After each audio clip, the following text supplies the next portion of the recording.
Ayun mga sir, ito na yung part 2 natin ng video sa ating Honda Click 150 na nakadalawang ECU na, at yung unang ECU niya ay pumutok sa likod at ang sinisisi ay yung pinagbilhan.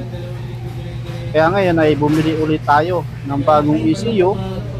Bukod sa ECU, bumili rin tayo ng magneto, battery harness, tapos stator. Ito yung mga pinalitan natin sa motor na to. Yan, kung makikita nyo, ito yung kanyang battery harness. Ay minabuti nating pinalitan na lang. Ay isa naman na magkaroon uli ng problema, kasi ito yung mga binago-bago ng unang gumawa. Ewan ko ba kung saan ba nila pinagpapalit-palit. Kaya napakahirap talaga na kapag once na nagwa-wear tayo, ang hindi naman natin kabisado, talagang maapektuhan yung ating ECU. Okay sana kung mura lang yung ECU. Yan. Ang halaga ng ECU mga sir ay 10,900.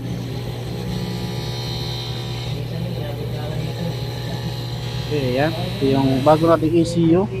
Kapag ka-click 150 version 2, ang bibili nyo din na ECU nito ay pang click 150 rin na version 2. Magkaiba po sa version 1 na 150, hindi po yan naaandar kapag yun ang nabili nyo. Kaya i-double check nyo mabuti. Ito yung ginagawa natin kapag unang testing tayo. Naglalagay tayo ng hibla ng wire para imbis na nagkaroon siya ng short circuit, yung hibla ng wire ang ating ay yun ang unang mapuputol. Yan, ganito yung ginagawa namin. Kaya kung sakaling kayo natatakot mga sir na maglagay ng bagong ECU sa ating motor, siyempre kailangan nyo munang i-wiring ng mabuti. At itong motor na to, bago naman itong i-testing, itong bagong ECU, ay sinikir na namin na yung wire nito mga sir ay na-check na. Kasi itong bago na to, once na pumutok, syempre pananagutan na lang mekaniko ito, or pananagutan na namin ito. Stator bago rin, pininturahan na rin natin yan. Yan, hindi pa nakakabit yung stator dyan mga sir. Testing lang muna natin yung sa luma niya, para kung sakaling makita ni sir na talagang kailangan din natin talagang palitan ng stator. Kunting ikot lang, hindi niya na mapaandar. Pero yung fuel pump ay tumutunog. Wala na rin siyang check engine. Kapag maikling ikot ng stator, hindi siya nagtutuloy-tuloy, huwag nyo pong pipiliting i-post-start ng i-post-start, kasi nga maaaring masira ECU natin.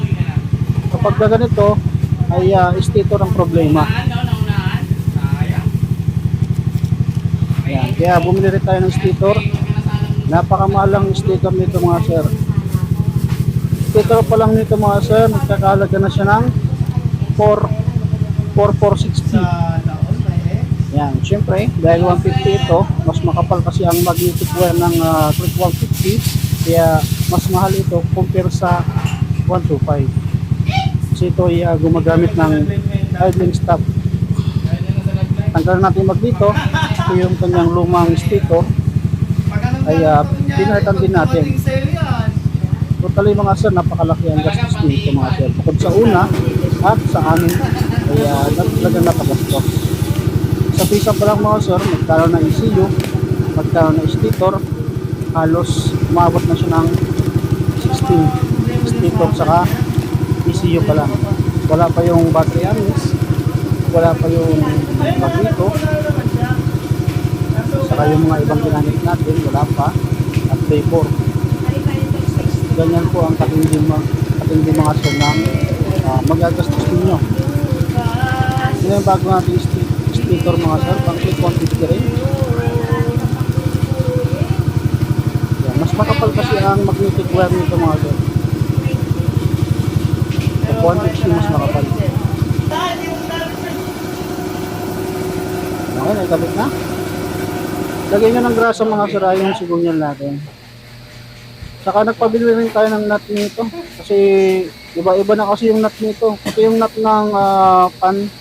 Kung makikita nyo sa unang video nito mga sir, halos iba-iba na yung mga tornilyo. Tao natin. Okay, wala na siyang check engine. Tapos tatry natin siyang start. Lahat ng wire nito mga sir, pinintak natin kasi napakabilikado mga sir dahil sa pulan, maaaring pasukan ng tubig. Okay, libalik na rin natin yung radiator ng mga sir. Pero baga shortcut na natin para hindi humaba yung ating video mga sir. Dahil part ko naman na to, para at least makita ni sir yung kanyang motor na talagang ang dami natin ginawa, dami din natin ginawa. Sa point na to ay umaandam na.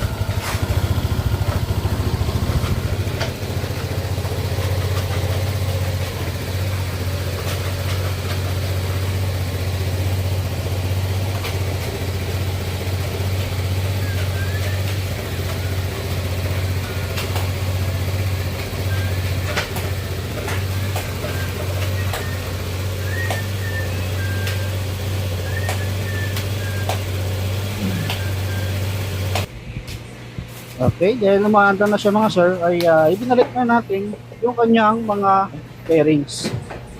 At syempre, sinesikir natin mabuti. Bago kasi natin itong i-release yung kanyang motor, ay tinitesting mo natin mabuti, pero road test, dadaan sa lubak, para kapag kinuha ni customer, siguradong sureball na walang problema. Kaya mag-iingat kayo mga sir sa ibang manggagawa. Kung wala pa silang experience sa mga ganitong unit, napaka-importante huwag nyo nang subukan. Kasi lalaki ko ang gastos ninyo. Sa unang gumawa nito mga sir, gumastos ko siya ng kulang-kulang 18 ata. Mga ganun. Kasi dalawang mekaniko pa yung nauna bago sa amin. Sa amin, ayun nga, nag-final tayo lahat-lahat hanggang sa na-trace natin yung sticker, magneto, battery harness, hanggang sa ECU. Siyempre, ginawa ng iba, kaya dinulabotik natin mabuti lahat-lahat ng wire. Okay, dito na tatapos yung video natin. Sa Honda Click 150 na ang problema ay ECU mga sir. Okay, like and subscribe na rin ito mga sir.